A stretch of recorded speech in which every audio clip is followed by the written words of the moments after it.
Bonjour à tous et bienvenue à ce nouveau webinaire Efficience autour de l'IA générative à destination des scientifiques. Donc, on est très heureux de vous retrouver.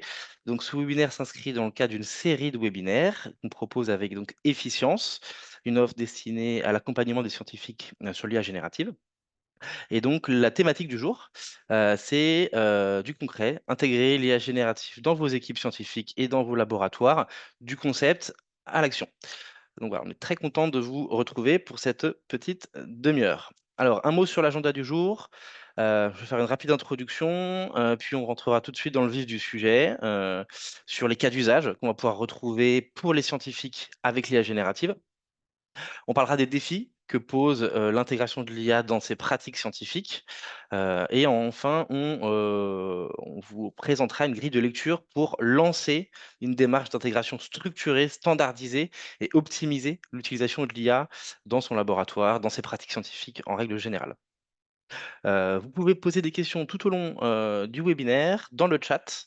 Les micros sont coupés, mais vous pouvez, voilà, vous avez accès au chat. N'hésitez pas à poser des questions pendant le webinaire, quand elles vous viennent, et on y répondra à la fin du webinaire. Voilà, donc j'ai le plaisir et l'honneur de recevoir Julien Frisch avec nous aujourd'hui, que je vais laisser se présenter. Bonjour à tous, je suis ravi d'être avec vous pour ce petit séminaire. Donc moi, je suis ingénieur de formation spécialisé sur les problématiques d'interaction entre l'homme et la machine. J'ai travaillé 10 ans sur les enjeux de transformation digitale en entreprise. J'ai monté 2 startups spécialisées dans la création de modèles d'IA génératifs, dont une dans un célèbre laboratoire de recherche en France.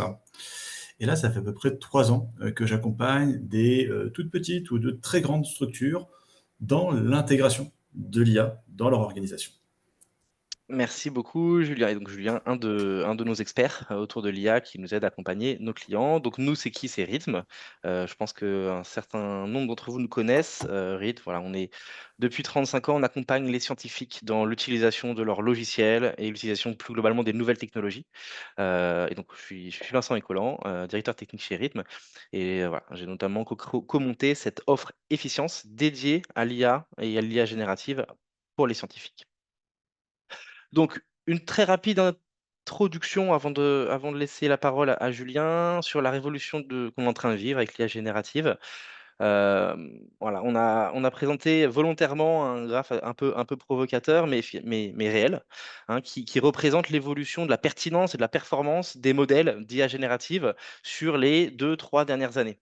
Et ce qu'on voit, c'est qu'il y a une augmentation exponentielle de cette performance. Donc là, on voit les résultats au test GPQA Diamond, qui est un test d'évaluation des modèles d'IA sur des questions en particulier scientifiques. Et on voit que l'évolution ces dernières années, voire ces derniers mois, est très importante et qu'aujourd'hui, certains modèles sont au moins aussi bons que certains experts, certains doctorants dans leur métier. Et donc, ce qu'on voit, c'est qu'aujourd'hui, le plus en plus de scientifiques utilisent ces modèles pour les aider dans leur activité et dans leur champ d'expertise. Et c'est vraiment une révolution, c'est vraiment un changement, parce que ce qu'on voit aujourd'hui, c'est que même sur des champs d'expertise très particuliers, et là on va parler de statistiques, on peut parler de veille scientifique, bref, des métiers des scientifiques, on peut utiliser aujourd'hui ces technologies et elles sont fiables. Elles peuvent être en tout cas assez fiables pour être utilisées. Donc c'est un changement total de paradigme et aujourd'hui, il serait presque inconscient de ne pas utiliser, de ne pas structurer une utilisation de l'IA générative dans ses pratiques scientifiques. C'est pour ça que le sujet du jour, c'est comment intégrer de la bonne manière cette IA, cette technologie dans ses pratiques scientifiques. Un mot sur donc efficience, dont je vous parle en introduction, c'est cet accompagnement, cette offre qu'on propose avec Rhythm. Pour info, on a gagné le trophée de l'innovation d'ailleurs cette année au Forum Labo. Et donc, c'est une gamme de formation et d'accompagnement, de façon plus générale, des scientifiques autour de différentes thématiques métiers. Donc, vous les voyez à l'écran. Il y a quelques exemples à l'écran, rédaction d'articles, analyse qualitative, analyse d'images, statistiques, etc. Et donc, on propose notamment, avec Julien, une offre plus transversale d'intégration de l'IA dans vos équipes, avec une approche voilà, plus structurée sur, de façon transversale, intégrer ces technologies dans vos équipes. Voilà. Dernier point avant de commencer, avant de laisser la parole à Julien, un petit sondage pour mieux comprendre qui est avec nous aujourd'hui. Donc, vous devriez voir le sondage apparaître à votre écran, voilà, dans une poignée de secondes. Où en êtes-vous dans l'intégration de l'IA générative au sein de votre organisation? Donc, est-ce que vous avez déjà déployé hop, alors ça a départagé, hop, je vais repartager. Tchouc.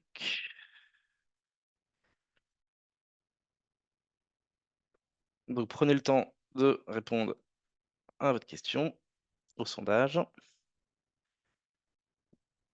Hop. Voilà.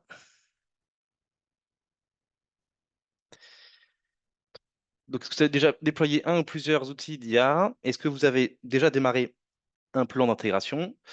Est-ce que vous êtes au stade de la réflexion ou est-ce que vous n'avez pas encore abordé le sujet?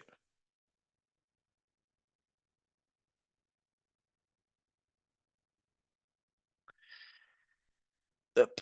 Et alors, les résultats du sondage, intéressant. Donc, on voit que beaucoup d'entre vous en sont au stade de la réflexion. Bah, parfait. Du coup, vous êtes au bon endroit. Alors, de mon côté, la présentation évidemment a craché. Donc, le temps que je la rouvre. Si Julien, tu l'as sous la main, n'hésite pas. Et moi, Non, je non, vais je vais te l'ouvrir laisser d'ici. la recharger. Pendant ce temps-là, je précise à destination de Noémie et Christian que j'ai bien vu leur interrogation sur les outils les plus pertinents pour les cas d'usage qu'ils viennent de mentionner. On va l'aborder, hein. J'ai des outils très spécifiques à suggérer là-dessus. Donc, je ne réponds pas immédiatement à votre question, mais c'est parce qu'on va justement aborder une liste des cas d'usage les plus courants et les outils qu'on voit associés à ces cas d'usage généralement et qu'on recommande. Parfait, c'est effectivement important de le préciser. Alors, je vais pouvoir relancer mon partage de mon côté. Hop. Je pense que la température de la pièce aujourd'hui n'a pas aidé mon ordinateur. Alors, est-ce que vous voyez mon écran? Ou pas encore?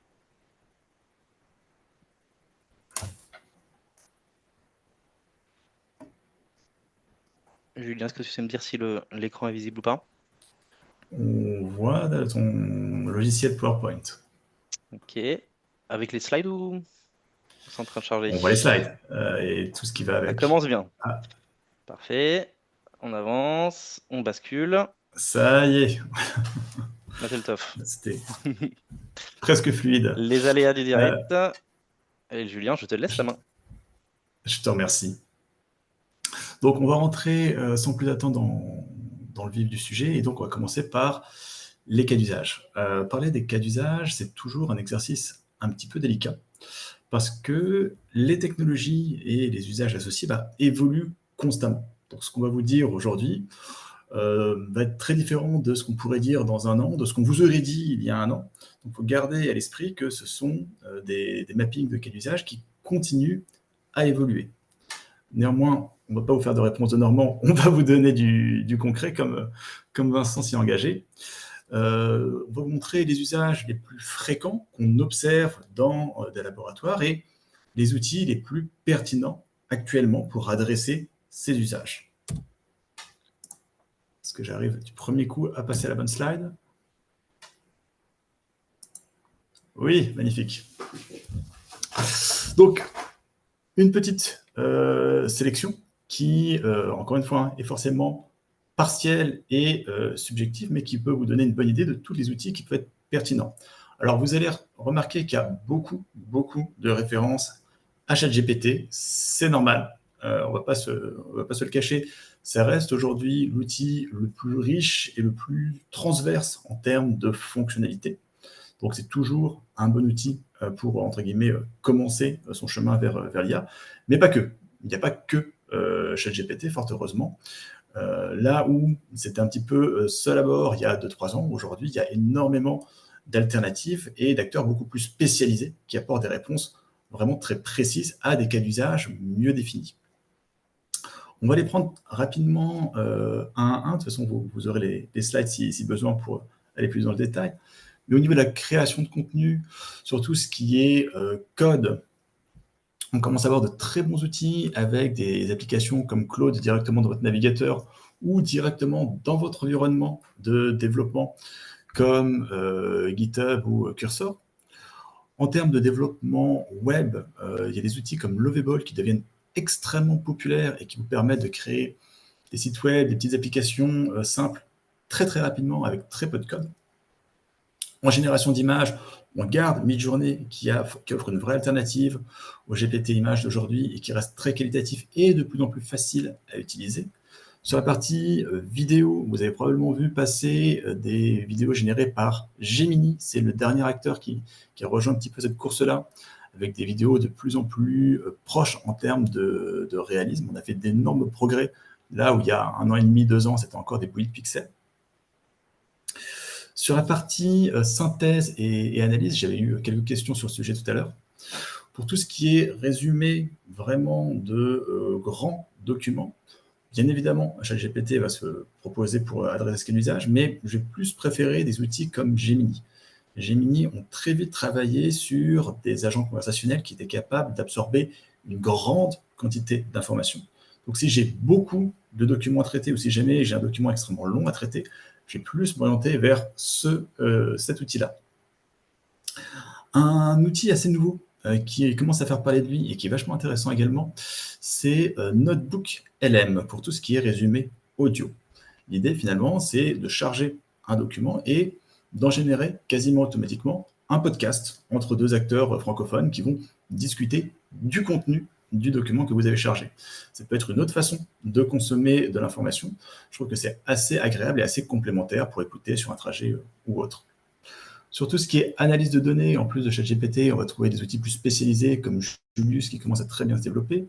Pour la traduction, DeepL a pendant très longtemps été la référence en termes de qualité de traduction.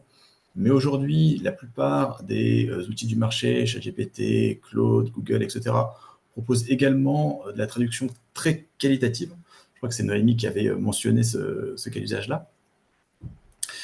Au niveau de la transcription, vous avez des applications comme Claude qui le proposent parmi toutes leurs fonctionnalités. Vous avez des applications plus spécialisées comme Gladia également, qui fonctionnent de mieux en mieux et qui permettent de traiter de gros volumes d'audio pour quelques centimes à peine. En termes de recherche, donc il y a plein d'outils aujourd'hui qui se spécialisent un petit peu plus sur la recherche de données comme JetSpark ou de la recherche de manière générale sur des sujets thématiques. Perplexity, c'est un des premiers outils qui reste le plus pratique. Je crois qu'ils offrent 5-6 requêtes gratuites par jour, donc n'hésitez pas à jeter un petit coup d'œil. Vous avez des applications comme Glob qui proposent une recherche très structurée, très analytique, avec thème, sous-thème, etc. Donc ça permet d'avoir toute une arborescence d'informations à votre disposition. Enfin, sur la partie productivité, on va avoir des outils comme Make ou N8N qui vont permettre d'automatiser des process extrêmement facilement, presque avec un format no-code. Et puis pour tout ce qui est assistant de manière générale, ChatGPT, mais j'ai vu qu'on mentionnait Mistral ou Copilot, ça marche aussi pour toutes les petites tâches entre guillemets du quotidien. Mistral, c'est pas un outil qu'on boude, hein, je le vois mentionné dans le chat. C'est juste que le fait qu'il soit français ne l'absout pas de tous les défauts qu'il peut avoir aujourd'hui. C'est en train de se rapprocher fortement des compétences des gros acteurs du marché, mais aujourd'hui, en termes de richesse, en termes de fonctionnalité, etc., on le met moins souvent en avant. J'ai vu Copilot qui était également mentionné. Copilot, c'est un outil qui est peut-être parfois un petit peu plus difficile à intégrer dans le sens où il faut une administration un petit peu spécifique de la suite Office 365, donc ça dépend un petit peu de votre organisation. Donc pourquoi pas Copilot, mais dans l'absolu, les moteurs qui font tourner Copilot sont à peu près les mêmes que ChatGPT. Donc si jamais vous avez une grosse organisation avec des grosses problématiques de sécurité, de gestion des administrateurs, etc., et que vous avez déjà une suite Office, peut-être que Copilot sera le bon outil pour vous. Si vous êtes un petit peu plus libre, une équipe plus petite, je conseillerais de regarder des alternatives plus simples à déployer, à mettre en œuvre, comme du ChatGPT ou pourquoi pas du Mistral si vous souhaitez rester français ou autre. Enfin, j'ai vu une dernière question sur DeepSeek. DeepSeek, je ne l'ai pas mentionné parce qu'il y a encore quelques interrogations sur la sécurité associée à DeepSeek. Je ne vais pas revenir là-dessus. Ça propose de très bonnes performances. Je crois qu'il y a des moteurs locaux de DeepSeek sur lesquels on peut faire tourner de manière un peu plus sécurisée, mais dans un usage quotidien, j'hésiterais à mettre des données personnelles, confidentielles ou sensibles sur ce type de logiciel. Enfin, je réponds à une dernière question avant de continuer sur déployer des agents locaux. Non, ne commencez pas par là, parce que déployer des agents localement, ça veut dire des gros investissements en termes de machines, ça veut dire beaucoup d'administration, beaucoup de configuration. Donc, il y a des vrais investissements à faire au départ. Ce n'est pas toujours le plus, comment dire, c'est pas toujours la façon la plus facile de démarrer son usage de l'IA, alors que des abonnements chez GPT Teams ou d'autres abonnements un petit peu plus spécifiques vont vous garantir quasiment les mêmes niveaux de confidentialité.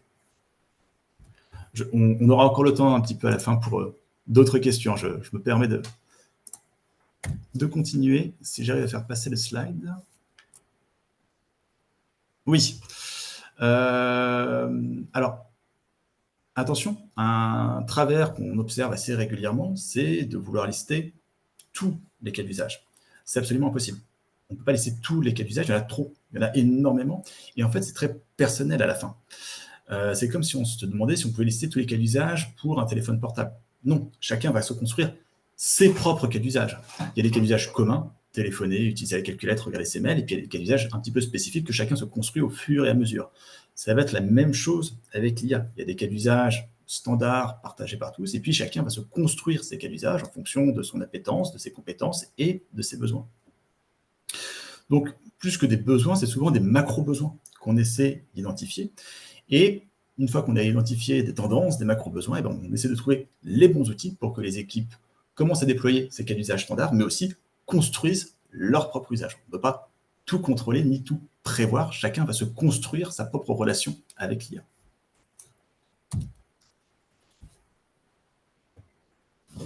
Alors, excusez-moi, j'ai un peu de mal à faire passer les slides. Ça y est. Ce qui nous amène au défi de l'intégration de l'IA.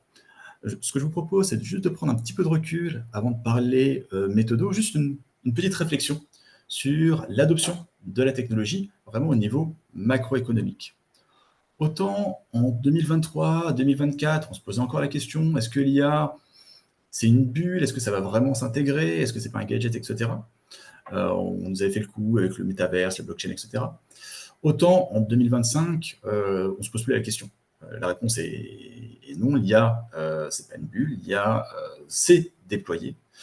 C'est pas toujours simple, c'est pas toujours rapide, ça se fait parfois progressivement, mais c'est en train de se déployer dans notre quotidien professionnel et personnel. Et tout à l'heure, il y avait une question sur l'intégration de l'IA dans votre organisation. Je trouve ça assez intéressant comme réponse. D'un point de vue mondial, on voit que la plupart des organisations ont commencé leur transformation IA. Et elles ont bien raison. Alors, je ne vais pas vous noyer de chiffres pour vous vendre les bienfaits de l'IA. A priori, si vous êtes là aujourd'hui, c'est que vous êtes convaincus. Mais juste très rapidement, de manière globale, on estime que l'IA, aujourd'hui, ça apporte un gain de 23% de productivité au global. Et je pense que c'est un chiffre qui a continué à croître. Plus spécifiquement, dans le monde de la recherche, un chiffre qui m'avait interpellé. Lors des derniers tests, on avait vu qu'il y avait à peu près une vingtaine de pourcents des papiers de recherche qui étaient rédigés par des IA, ou partiellement par des IA, et que c'est un chiffre qui continue à augmenter. Donc, on a vraiment cette intégration de l'IA qui devient de moins en moins une nouveauté, de plus en plus un standard dans la plupart des organisations. Donc, tout ça, c'est très bien, mais voilà, comment on fait? Attention, il faut savoir qu'il y a à peu près aujourd'hui, on estime un tiers des projets IA qui échouent. Alors, il y a plein de raisons pour lesquelles un projet IA peut planter, mais la cause qui revient le plus souvent, c'est un mauvais cadrage des projets, une mauvaise compréhension des problématiques. Ça, c'était assez normal au début, parce qu'on manquait de recul, on avait assez peu d'expérience en fait sur des technologies qui sont encore relativement nouvelles. Aujourd'hui, en 2025, on a eu le temps de voir un petit peu ce qui marchait moins bien, la façon d'appréhender l'intégration de cette technologie qui est en constante innovation. Et donc, ce qu'on veut vous proposer, c'est deux grilles de lecture qui sont complémentaires et qui vont vous aider à bien qualifier et sécuriser vos premiers projets. La première grille, c'est sur les enjeux de la transformation IA. En fait, je vais le dire différemment. Il n'y a pas en réalité une transformation IA, il y en a trois qui se font simultanément.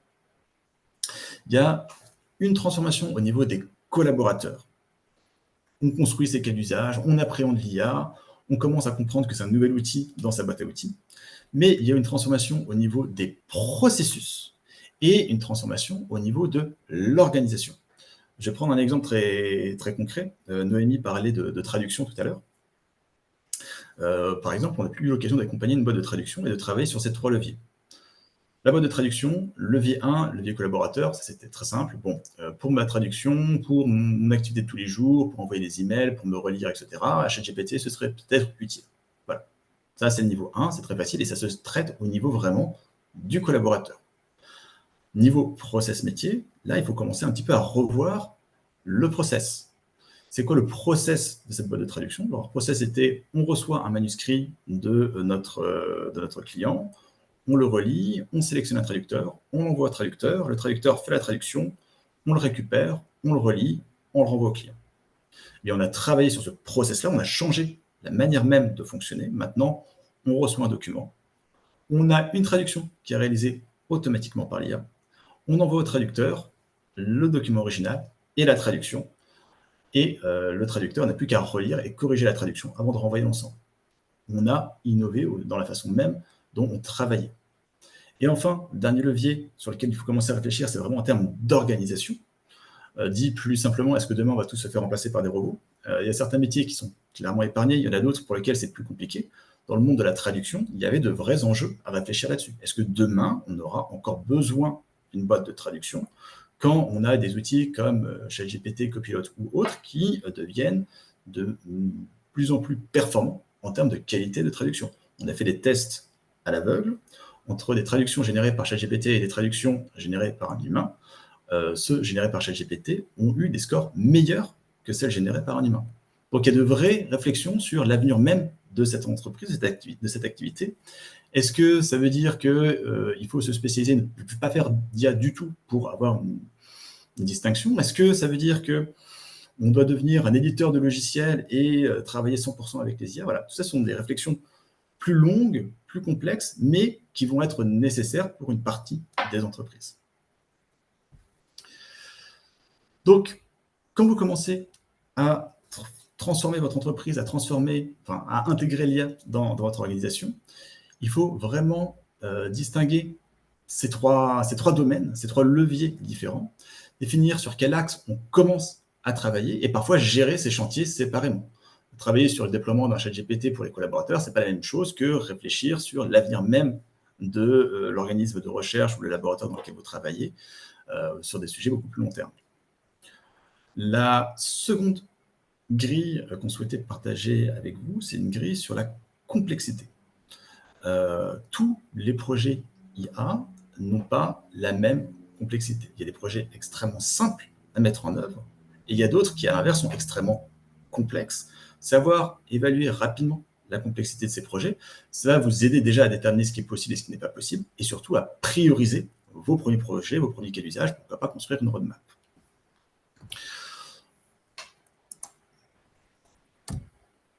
Décidément. Est-ce que je peux avoir la slide suivante? Merci. Donc nous, pour qualifier les projets, on a déterminé une grille qui est utilisée par la plupart des professionnels aujourd'hui.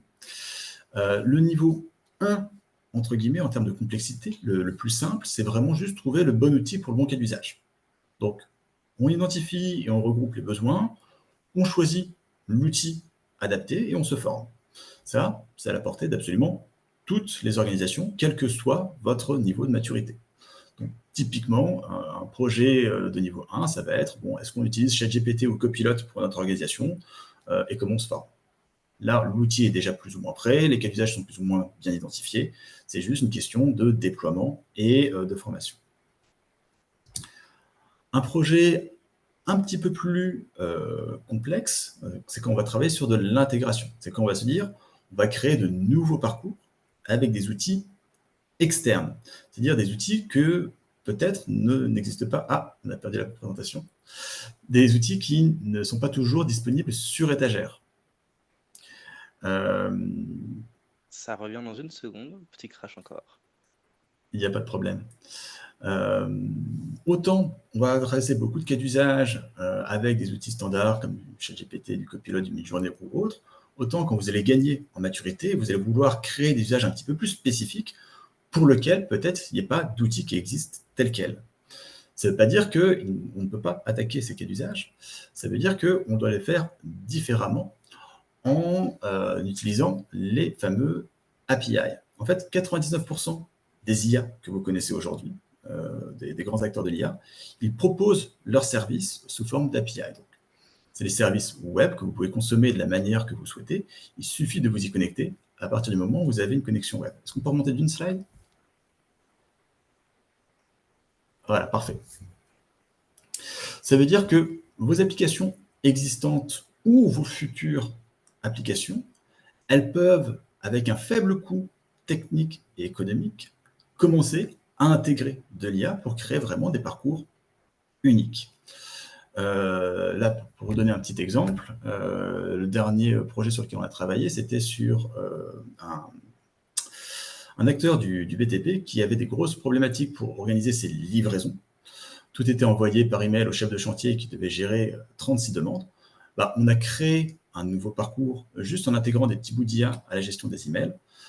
Chaque fois qu'un email était envoyé, c'est une IA qui réceptionnait cet email, qui le lisait, qui le classait, qui regardait la disponibilité du planning et qui envoyait automatiquement une réponse. On n'a pas développé nous-mêmes les IA, mais on a juste intégré des briques d'IA sur un processus existant en créant quelques petits outils complémentaires.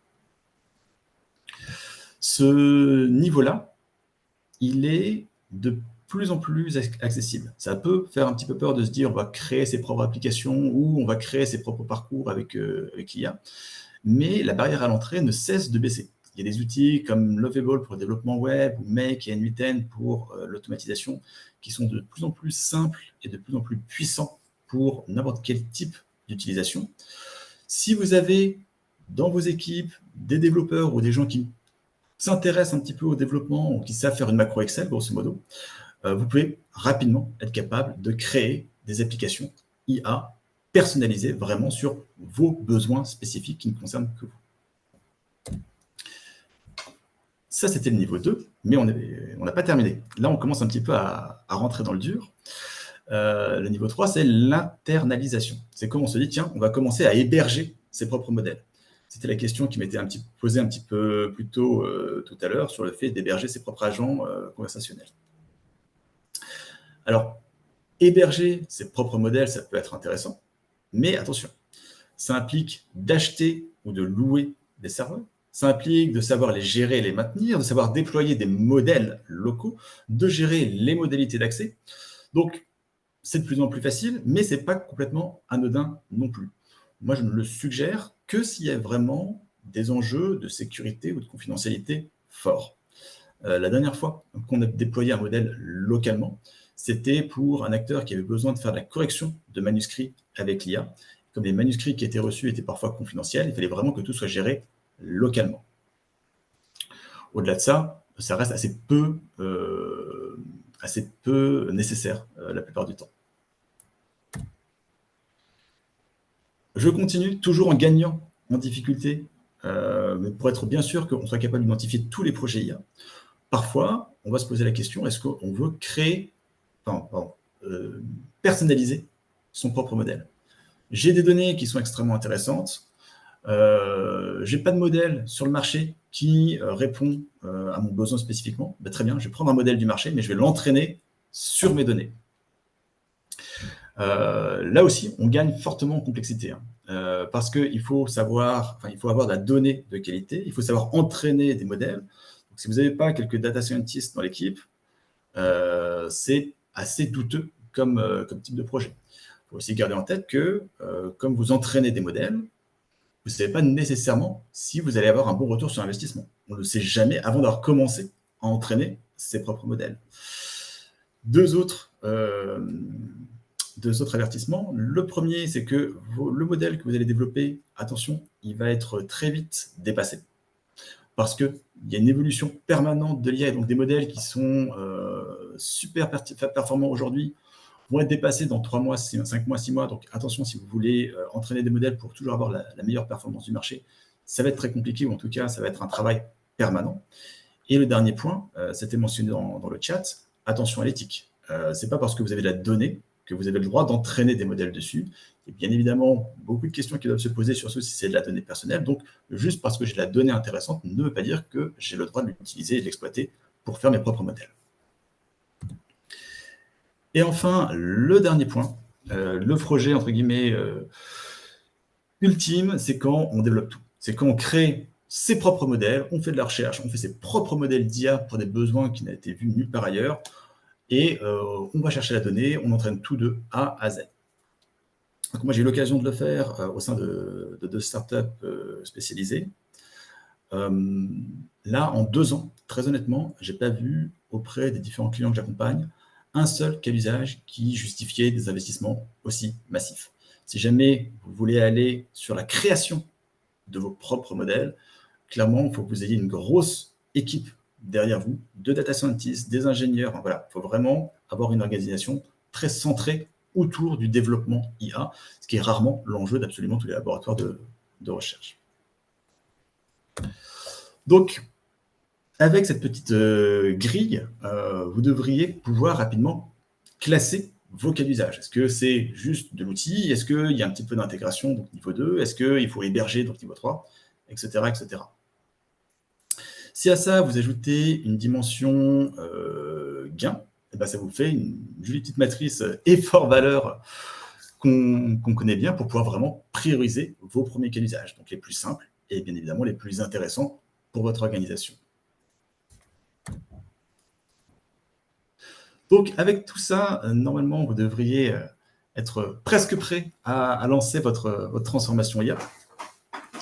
Alors, on aurait bien aimé pouvoir partager avec vous une roadmap générique qui s'applique à tous sans faire aucune modification. Bien évidemment, ça n'existe pas. Chaque organisation a ses propres problématiques, ses propres contraintes.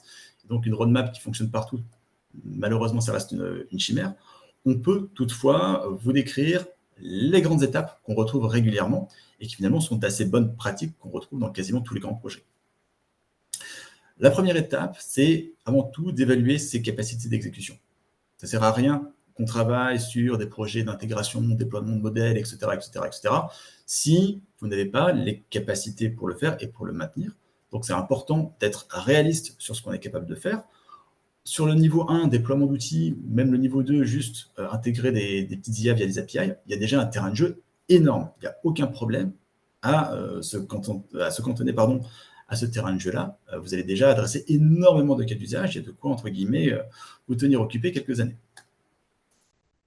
Ensuite, ça va être identifier, classer et prioriser les premiers cas d'usage. Et pour ça, on vous a donné une petite grille qu'on utilise assez régulièrement pour le faire, pour déployer, enfin définir quels sont les outils les plus pertinents et les déployer.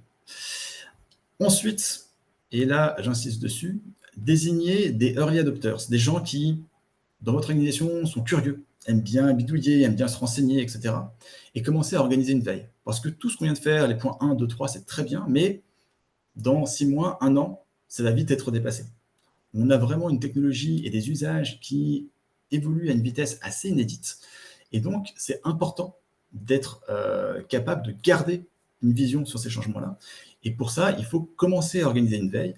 Et qui de mieux pour organiser une veille que vos propres collaborateurs? On a tous des collaborateurs qui sont très intéressés sur ce type de sujet. Il faut les identifier et les valoriser pour commencer à organiser sa propre veille.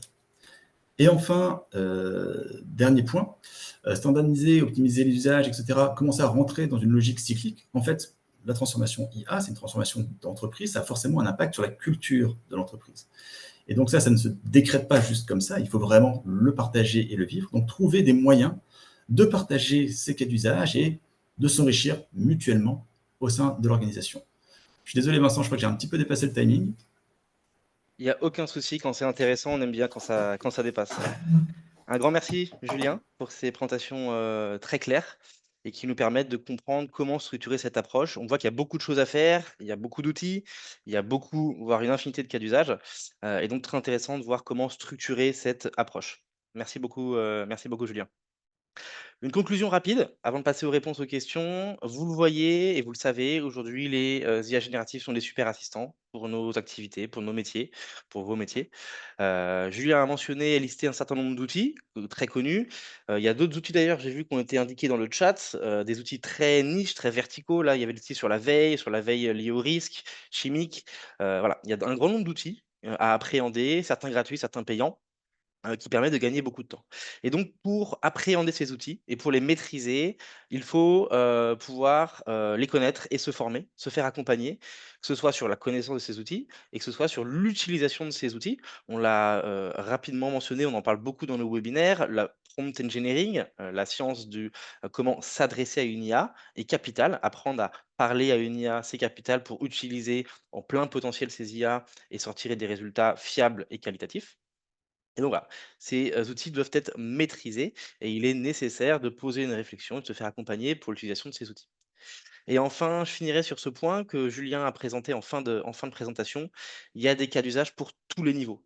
Que vous soyez au niveau 0,1, voire au niveau 0, vous pouvez très facilement installer un chatbot gratuit, poser des questions, l'utiliser pour faire du brainstorming et commencer à travailler avec les IA génératives jusqu'au niveau final où vous allez pouvoir automatiser des process, intégrer ce qu'on appelle des agents IA, automatiser des workflows et donc bénéficier du plein potentiel des IA génératives. Donc voilà, à tous les niveaux, où que vous en soyez, il y a, un prochain palier que vous pouvez atteindre avec l'IA générative et c'est très excitant de voir tout ce qu'on peut faire. Un dernier mot sur ce qu'on peut vous proposer avec Rythme, hein. Donc pour rappel, nous, on accompagne les scientifiques, nos clients, sur l'utilisation de l'IA justement. Donc voilà, en un mot, hein, on fait un audit de vos besoins et on peut vous proposer un plan de formation, un plan d'accompagnement, un plan d'intégration sur vos infrastructures de l'IA. Voilà, on propose un accompagnement à 360°. Et un mot sur le parcours formation, en particulier efficience, où on propose justement avec Julien une première journée de formation workshop, intégrer l'IA dans vos équipes scientifiques, où avec vous, on va balayer, lister les cas d'usage qui sont intéressants pour vous, on va les prioriser et on va vous, vous proposer un plan de déploiement de l'IA dans vos équipes, dans vos laboratoires. Et ensuite, on peut aller jusqu'à, un programme complet pour former l'ensemble de vos organismes. On a des formations également pour que vous soyez en interne référent IA, que vous puissiez vous-même former vos collaborateurs. On a des formations métiers, vous le voyez en bas, dédiées voilà, aux verticaux particuliers des scientifiques, veille, analyse qualitative, analyse d'images, statistiques, et cetera. Voilà, on peut vous proposer tout cet accompagnement, donc n'hésitez pas à nous solliciter si vous êtes intéressé. Je mets également à l'écran les prochaines formations qui, arrivent pendant l'été. Voilà, si vous avez un petit peu de temps pendant l'été, c'est le moment de profiter de ce temps-là pour vous former. N'hésitez pas. Je crois qu'on est bon et je crois que c'est l'heure des questions-réponses. Donc j'en ai noté, une partie. Julien a répondu à une première partie pendant son intervention. N'hésitez pas à en rajouter. Alors, il y avait une première question de Christophe, si je me souviens bien, qui était: «Moi, j'ai besoin de donner une liste de critères thématiques et obtenir ensuite une liste de résumés en fonction du nombre de critères remplis». Alors je suis pas certain de comprendre 100 de la question, mais allez, un bon 75. Ce que, Julien, je vais te laisser peut-être y répondre, plus en détail, mais en tout cas, ça me paraît être un cas d'usage assez classique. D'ailleurs, je crois qu'on a bossé ensemble sur un cas d'usage assez similaire, Julien. Voilà, Ouais, de moi, l'IA. Je te laisse répondre. pour ce type de besoin, alors il y a des applications spécialisées, il y en a quelques-uns qui ont été nommés dans le chat. Moi, plus classiquement, j'utiliserais GenSpark, qui permet d'avoir une vraie réflexion justement sur ses enjeux de recherche et qui lance des fonctionnalités qu'on appelle de deep research, donc qui vont organiser une veille à votre place et va le faire dans des termes assez bien définis. Donc, vous avez cette fonctionnalité de deep research dans GenSpark. Vous l'avez également sur ChatGPT, je crois, sur des abonnements premium. Je crois que GenSpark, pareil, vous avez quelques requêtes gratuites pour tester l'outil. Donc, je vous invite à y aller. Vous allez dialoguer un petit peu avec un agent qui va être sûr d'avoir bien compris votre problématique et qui va se mettre à travailler à votre place pendant 3/4 d'heure, 1 heure, pour être sûr d'avoir fait le tour des informations nécessaires et de vous fournir une synthèse bien développée. Donc c'est un premier, voilà, c'est un outil, qui peut être utilisé pour. Maintenant, si vous souhaitez être accompagné de façon plus générale sur ce sujet, n'hésitez pas encore une fois à nous solliciter. Je vais d'ailleurs, hop, voilà, mettre, mon contact et n'hésitez pas à m'écrire directement et on pourra vous accompagner sur cette thématique. On- Je vois une question de... Je prends les questions, c'est toi qui les prends, Vincent? Bah, je t'ai noté, si tu veux, je les lis et puis je te laisserai y répondre. Ça Alors, il y marche. avait une nouvelle question qui avait été posée, même si Julien avait partiellement répondu sur les chatbots en local. Quelle plus-value? Donc, Julien y a bien répondu hein, pendant le webinaire. Je te laisse y répondre. Oui, alors vraiment, je le recommande peu parce que je vois pas trop quel serait l'intérêt. S'il y a vraiment des enjeux de confidentialité et de sécurité extrêmement forts, dans ce cas-là, vous pouvez utiliser un logiciel qui s'appelle Anything LLM. Je vais le mettre dans le chat. Anything LLM, c'est une coquille entre guillemets qui ressemble un petit peu à ChatGPT et qui vous permet de le brancher à n'importe quel type d'IA. Donc, vous pouvez le brancher aux API d'OpenAI ou autres, mais vous pouvez aussi le brancher sur des LLM locaux, du Mistral Mini ou du Llama 3.1 que vous auriez déployé localement si besoin. Donc, si jamais il fallait vraiment faire des agents locaux, j'utiliserais Anything LLM, soit un agent, soit un client applicatif sur chaque poste de vos collaborateurs, soit vous pouvez le déployer sur vos propres serveurs. Dans ce cas-là, un serveur pour Anything LLM et un serveur pour votre LLM branché à Anything LLM. Et là, vous aurez une expérience assez proche d'un chat GPT. Mais c'est un déploiement qui peut être un petit peu complexe si jamais c'est les premiers usages. Donc, vraiment à voir si jamais c'est indispensable. Merci pour ta réponse. On était questionné sur Obsidia et Science Protect, donc qui sont deux outils que personnellement je connais pas très bien. J'ai vu qu'Obsidia est un outil de veille qui m'a l'air intéressant. Je pourrais pas en dire beaucoup plus que je l'ai pas testé, mais ce type d'outil qui utilise l'IA pour aller automatiser de la veille, synthétiser du contenu, c'est des outils qui sont super intéressants. Il y en a de plus en plus. Et la veille en particulier, et d'ailleurs j'ai vu que ça avait été dans le chat, c'est un des sujets sur lesquels on travaille le plus, nous, chez Rhythm. En tout cas, c'est un des sujets sur lesquels il y a, à notre connaissance, à la connaissance de nos clients, le plus de choses à faire en ce moment. Donc, sur les sujets de veille, on a une formation et n'hésitez pas à nous solliciter. On peut faire beaucoup de choses grâce à l'IA. Donc, voilà, ces outils sont un exemple, mais il y a plein d'autres exemples. On a une question sur les données, quid des données sensibles à mettre dans des IA. Donc, évidemment, c'est une question qui revient très souvent. C'est lié à la question précédente.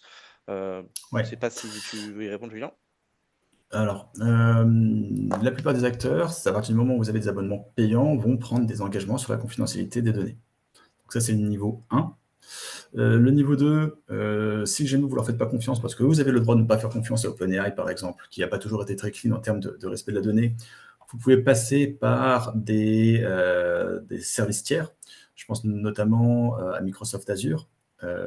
Les environnements Azure sont très sécurisés. Vos données de santé sont hébergées chez Microsoft Azure, pour information.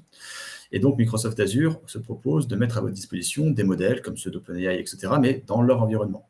Donc, vous avez la performance d'OpenAI ou d'autres dans un environnement Azure. Donc, ça permet de se sécuriser encore un petit peu plus. Après, sinon, s'il y a vraiment des problématiques de confidentialité et de sécurité, on passe sur des modèles locaux avec toute la complexité que ça amène. Merci beaucoup, Julien. Et donc, ça répond aussi à la question d'après qui était quelle garantie nous proposent les modèles américains. Donc, je ne sais pas si tu veux apporter un élément de réponse Non, additionnel. gardez en tête que, attention, le respect des données n'est pas le même aux États-Unis qu'en France. Donc, peut-être un dernier niveau de sécurité qu'on peut vous suggérer, c'est que si vous passez par des fournisseurs de LLM comme Azure, demandez à ce que les données et les serveurs soient en France. C'est un petit plus quand même pour se sécuriser.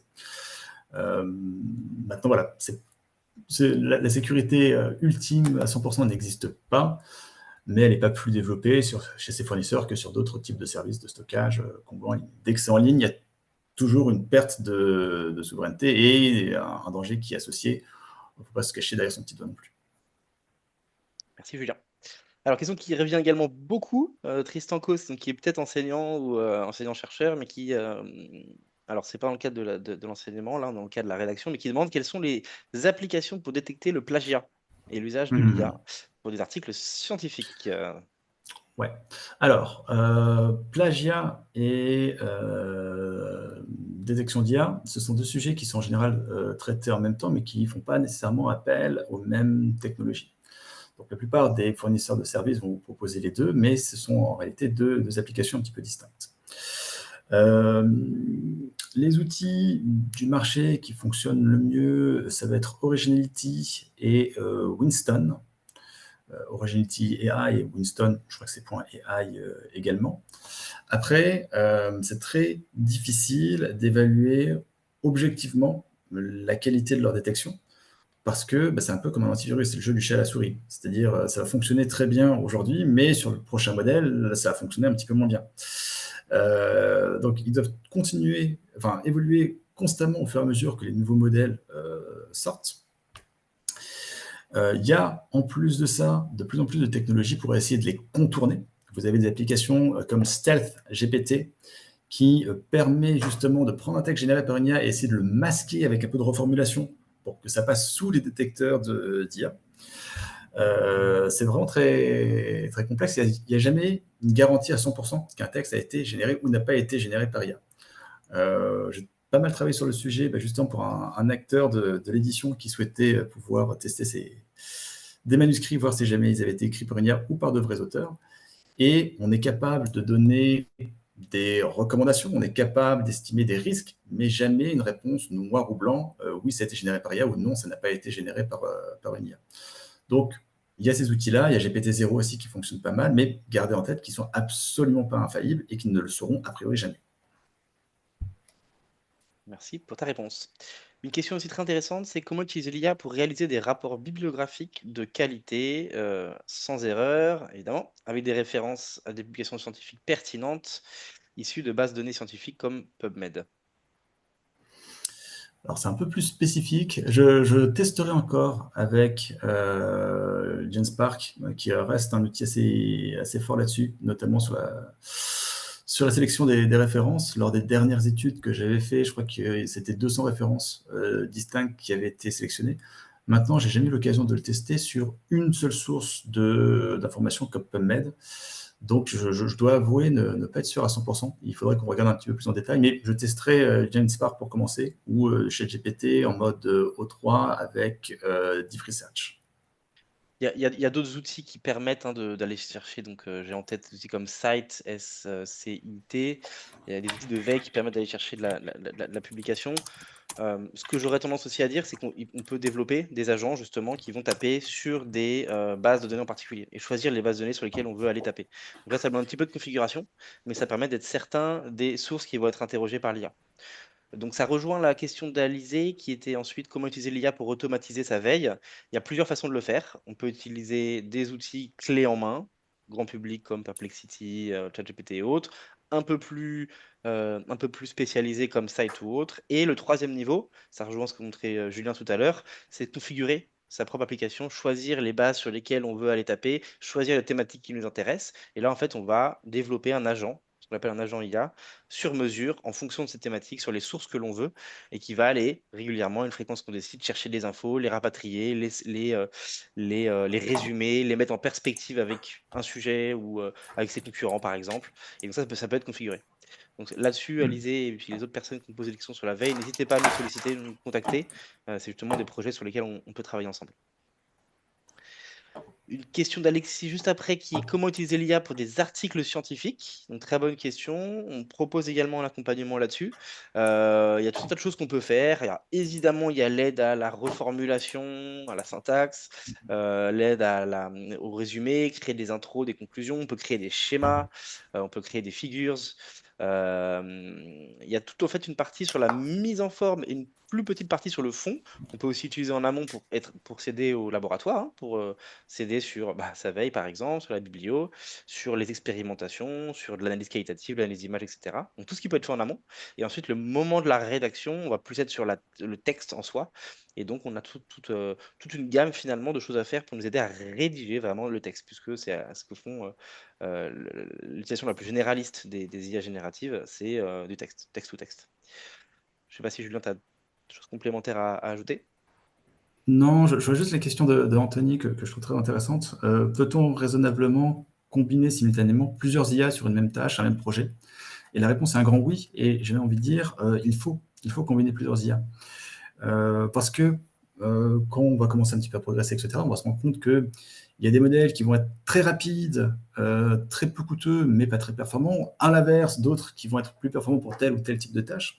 Donc très souvent, quand on commence à déployer ses propres applications ou ses propres process, on choisit aussi ses propres modèles en fonction des besoins. Donc parfois, on a 3, 4, 5 modèles différents qui agissent différemment à différentes étapes. Et c'est ce qui permet finalement de ne pas monter une usine à gaz qui coûte trop cher, mais vraiment de mettre de l'énergie et de l'intelligence là où on en a besoin et de la bonne manière. Merci Julien. Alors on me souffle dans l'oreillette qui va être temps qu'on raccroche malheureusement, il reste quelques questions. J'ai vu vos questions, hein, Tristan, Audrey, etc. Vous pouvez m'écrire en direct là dans la foulée, je vous répondrai. Je prendrai le temps de vous répondre. Vos questions sont intéressantes. On demande des outils pour analyser un grand nombre de documents par exemple. On parle de limites, bref, des questions qu'il faut se poser. N'hésitez pas à m'écrire en direct, là, l'adresse que vous voyez, vcollant@vetlo.com et je vous répondrai là-dessus. Un grand merci à tous. Merci encore, Julien, pour ta présence, ton expertise et ta clarté. Merci à tous pour votre participation. Et Merci à puis, tous. je vous souhaite un bon appétit, une très belle journée à vous, et puis à très bientôt. Au revoir.